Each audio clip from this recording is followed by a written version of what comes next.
Chag Sameach, ce soir est Tevet, la fête des livres d'Idan Notzar. Aujourd'hui, on va essayer de raconter des histoires qu'on n'a pas l'habitude d'entendre. J'ai pris beaucoup d'idées du Nivado du Rav Nachmanson, du Rav Ginsburg. Et pour le reste de l'histoire, on peut se référer du site chabad.org où ils expliquent vraiment tous les détails de cette fête-là et toutes les étapes. Mais aujourd'hui, on va essayer de rentrer dans des choses qu'on n'a pas l'habitude d'entendre. Alors, pour raconter brièvement l'histoire, le Rabbi Rayatz, dans le rabbi précédent, avait 3 filles. Une, malheureusement, la dernière, Nifteret, a été assassinée dans les camps par les nazis. Et la première était mariée au Rav Bourarié Shmariaou. Et donc, c'était la première fille. La deuxième fille, c'est la rabbinite Raya Mouchka, qui est mariée avec le rabbi. Et donc, la première fille du rabbi avait un seul fils. Le rabbi Rayatz, toute sa vie, a essayé de réunir, et tous les rebbeim, à chaque époque, ils ont écrit beaucoup de manuscrits, et ils ont essayé de réunir beaucoup de livres, de manuscrits du Baal Shem Tov, du Maggid de Mezrich. Vraiment, ils ont peu à peu, ils ont fait une bibliothèque extraordinaire. Et d'ailleurs, on sait que quand le Rabbi Rayatz a été sorti de prison, le Yud Bet Tammuz, et que les Russes ont voulu le renvoyer, il n'a pas voulu sortir de Russie sans ses livres. Bien sûr, ils n'ont pas accepté de lui donner toute la bibliothèque, mais il a réussi à sauver une bonne partie des livres. Et donc ces livres-là constituent une bibliothèque, quelque chose d'une richesse extraordinaire et surtout d'une richesse spirituelle extraordinaire. Et quand le rabbi précédent est niftar, sa pièce est restée vraiment la même chose, on n'a rien touché dans sa pièce, et donc tous ses écrits sont restés dans la pièce. Et c'était vraiment le rêve de tous les chassidim d'avoir accès à tous ces écrits, de voir tout ce qui, toutes ces sodes, ces secrets qu'il y avait dans tous ces écrits. Et il est arrivé, et vraiment là c'est une histoire qui est vraiment pas connue, il est arrivé que 3 jeunes garçons de 14 ans rêvaient d'avoir ces manuscrits à tel point que c'était devenu une obsession. Et ils ont essayé d'imaginer un plan pour s'emparer de ces manuscrits, les photocopier et les ramener. Bien sûr, il ne s'agissait pas du tout d'un vol, c'était juste pour essayer, bien sûr c'était une faute très grave, de posséder ces manuscrits. Alors ils ont essayé d'épier les mouvements qu'il y avait dans le bureau du rabbi précédent. Et il y avait le secrétaire du rabbi précédent qui était un vieux monsieur et qui possédait la clé donc, du bureau et qui rentrait souvent dans le bureau. Et ils l'ont épié, ils ont vu à quelle heure il rentrait, à quelle heure il sortait, qu'est-ce qu'il faisait, quelles étaient ses habitudes. Et comme ça, des jours et des jours. Et un jour, ils ont vu que donc le maskir, le secrétaire, a oublié les clés sur la porte du bureau. Et là, ils ont compris que c'était l'occasion pour eux. Ils ont vite pris les clés et ils savaient qu'il allait revenir très bientôt. Et donc, ils ont vite pris les clés et ils ont fait un double de la clé et ils ont remis la clé sur la porte. Et à partir de ce moment-là, et de temps en temps, ils rentraient dans le bureau, ils prenaient les manuscrits et ramenaient les manuscrits dans la maison d'un des 3 garçons, dans le sous-sol d'une maison. Il y avait à l'époque une photocopieuse. Ils faisaient les photocopies et ils ramenaient les manuscrits. Et comme ça, ils ont fait pendant plusieurs mois ce petit cinéma de ramener les livres. Et un jour, pendant qu'ils étaient dans le bureau, ils ont entendu la clé dans la serrure. Et là, ils ont eu très peur parce qu'ils savaient que ça ne pouvait pas être le secrétaire, ce n'était pas l'heure du secrétaire. Et ils se sont cachés dans les toilettes. Ils avaient très peur. Et ils ont entrebâillé la porte pour voir qui était dans le bureau. Et là, ils ont vu le neveu du rabbi, donc le fils de la première fille du rabbi Rayatz, qui avait une grande valise et qui portait beaucoup de livres et qui mettait les livres dans la valise et il est sorti. Et là, ils ont eu très peur. Ils sont sortis du bureau et ils ont dit c'est fini, on ne revient plus. Et quelque temps après, le père des garçons qui avait de la photocopie dans son basement a voulu faire des photocopies et il est descendu dans son basement et il a fait des photocopies qui n'ont pas marché. Donc il a regardé dans ce qu'on peut dire la poubelle. Vous savez, des fois quand on fait les photocopies elles ne sortent pas vraiment bien, alors on recommence, elles sont coupées. Et donc il y avait une boîte comme ça où les photocopies qui ne sortaient pas bien étaient là. Et qu'est-ce qu'il voit? Il voit des écrits des Rébéim. Et il se dit, mais qu'est-ce que c'est que ça? Qu'est-ce que ça fait chez moi? Qu'est-ce qu'il fait? Il a compris tout de suite que son fils était dans l'histoire. Il l'appelle et lui demande d'expliquer. Et là, l'enfant est terrorisé et à force de poser des questions, finalement, il avoue tout.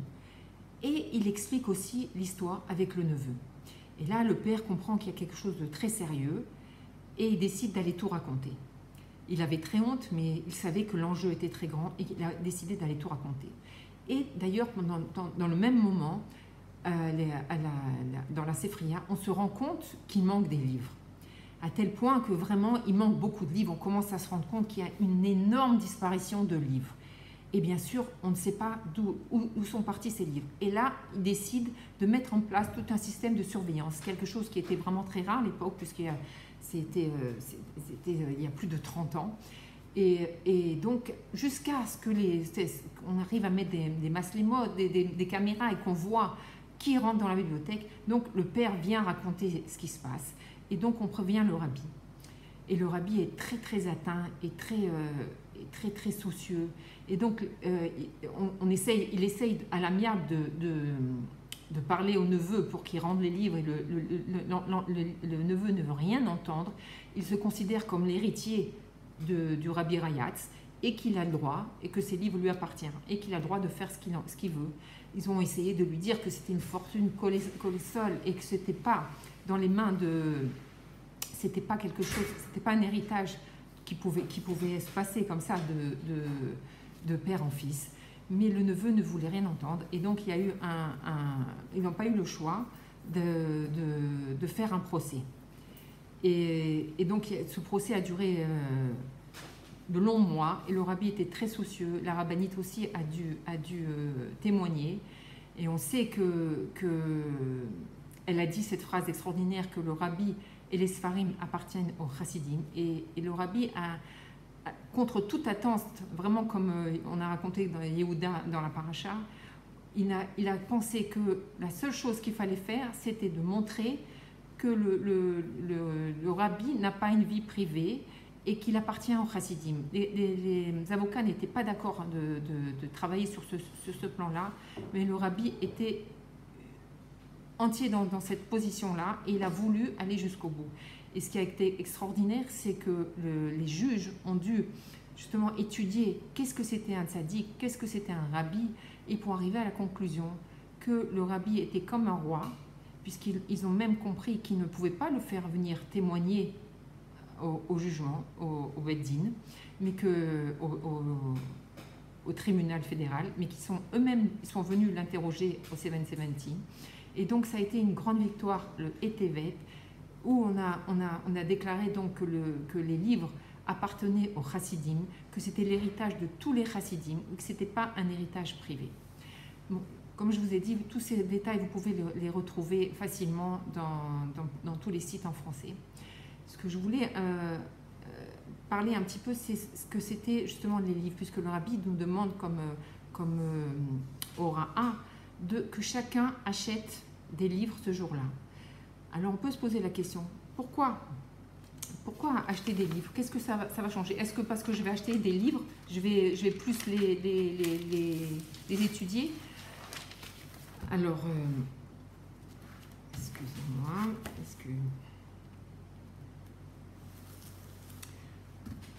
Et donc le rabbi aussi a expliqué que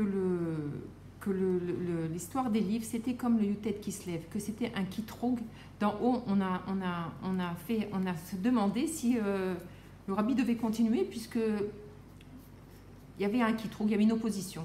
Et donc le rabbi a dit que la seule chose qu'il fallait faire, c'est encore plus étudier et encore plus acheter des livres pour les diffuser et pour les étudier. Et si on peut se poser la question, on dit que le Ham Yehudi, c'est le Ham du Sefer, c'est le peuple du livre. Et que justement, toute la Yahadout, elle se transmet par les livres et que c'est quelque chose qui nous a suivis depuis tout le temps. C'est le peuple juif, c'est le peuple du livre. Et si on essaye de comprendre, c'est quoi, quand on va étudier un livre, quand on va lire un livre, alors ça nous développe, ça nous augmente notre cerveau, ça développe notre cerveau. Alors que parallèlement, si on voit à notre époque quand on regarde des vidéos, alors bien sûr, on va avoir beaucoup d'informations qui vont nous rentrer, mais ces informations, elles viennent sans travail. Et donc, les informations, elles ne restent pas, elles font pas partie de nous. Alors, quand on va prendre un livre et quand on va l'étudier et quand on va le lire, on est obligé de faire des efforts pour comprendre, pour se souvenir de ce qu'il y a avant, de ce qu'il y a après. Et donc, doucement, doucement, notre cerveau va grandir avec l'étude qu'on va faire, va grandir, va se développer, et ça va nous donner des bases pour après réfléchir sur d'autres inanimes, et on va grandir comme ça. Alors que quand on regarde des vidéos, on reçoit beaucoup d'informations, mais ces informations, elles sont techniques plutôt. Alors, on pourrait bien imaginer que, par exemple, si on veut apprendre à faire un nœud, alors c'est vrai que quand on va voir une vidéo, on va voir comment faire le nœud, alors que si on l'apprend dans un livre, ça sera plus difficile. Mais par contre, quand on va parler de sujets ésotériques, la vidéo ne va pas nous aider, alors que le livre, il va nous permettre de comprendre les choses parce qu'on peut revenir dessus et qu'on va s'efforcer de comprendre et ça va nous aider. Donc ça, c'est déjà une grande différence. Pourquoi le livre est tellement important? Et donc, on voit qu'il y a donc la différence entre le visuel et le travail de comprendre par le livre. Encore une autre différence. C'est évident que si on se dit, je peux prendre un livre et l'étudier sur mon marché, sur mon ordinateur. Non, c'est très bien que c'est impossible de lire un livre du début à la fin sur un massar. On peut lire quelques passages, on peut étudier quelques passages, mais ce n'est pas possible de l'étudier du début à la fin. Alors que quand on a un livre, on possède un livre, on peut le faire. Et même si on ne le fait pas d'un coup, alors on peut revenir. Mais le problème de la vidéo, elle nous pousse à justement que même quand on a un livre, alors on le feuillette, on a du mal à le lire du début à la fin. Donc il faut essayer de recommencer nos habitudes de lire les livres entièrement.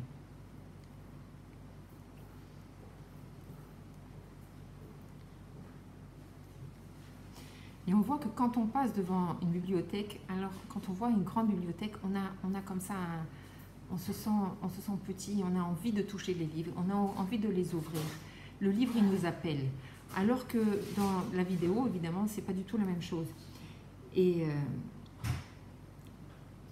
on voit que justement le Rabbi Rayatz, il nous dit que le peuple juif, c'est un peuple de philosophie.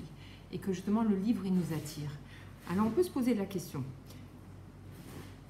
Quand on peut se dire, d'accord, ok, je comprends que le livre c'est important, mais je sais que je ne vais pas l'étudier, je n'ai pas le temps d'étudier. Alors qu'est-ce que ça va m'amener? Pourquoi je vais aller acheter un livre? Alors on peut se poser la question, c'est quoi le Yetzer Hara, il se place où? Acheter le livre ou lire un livre? Le Rabbi nous explique que justement, quand on achète le livre, alors le Yetzer Hara, il va plus s'opposer à ça. Pourquoi? Parce qu'il sait que si on achète le livre, alors on pourra avoir à un moment ou un autre l'occasion de l'ouvrir. Alors que si on n'achète pas le livre, eh bien on n'a aucune occasion de s'intéresser et d'ouvrir ce livre. Donc c'est pour ça que le Rabbi nous encourage d'acheter les livres. Parce que quand on va acheter un livre, on va dépenser de l'argent dedans. Et le fait qu'on a acheté le livre, obligatoirement, on va ouvrir le livre de temps en temps. Et on sait qu'il y a eu même des enquêtes qui ont été faites. Et on voit que quand une maison elle est remplie de livres, les enfants qui vivent dans une maison comme ça, ils ont plus tendance à avoir un côté limoud comme ça. Même si ce n'est pas du limoud kodesh, mais ils ont l'esprit plus ouvert à l'étude. Donc encore plus quand c'est des livres kodesh. Alors ça donne une ambiance dans la maison. Et un jour ou l'autre, on va sentir un besoin d'ouvrir les livres. Donc, il faut essayer de faire ce que le Rabbi nous demande et d'acheter des livres. Peu importe que ce soit des livres Kodesh, soit qu'on peut acheter, il faut acheter des livres de Chassidou, des livres, tout ce qu'on peut acheter comme livre, c'est une bonne chose. Et que Bezrat Hashem, par ça, le Rabbi nous dit aussi que les livres ont une âme. Et c'est comme, ils sont encore prisonniers. Et quand on va acheter les livres, on les libère. Que plus on va acheter des livres et plus on libérera les livres qui sont encore prisonniers en Russie. Donc, Bezrat Hashem, que ça soit la liberté des livres, aussi la liberté, la Géoula qu'on attend aujourd'hui même.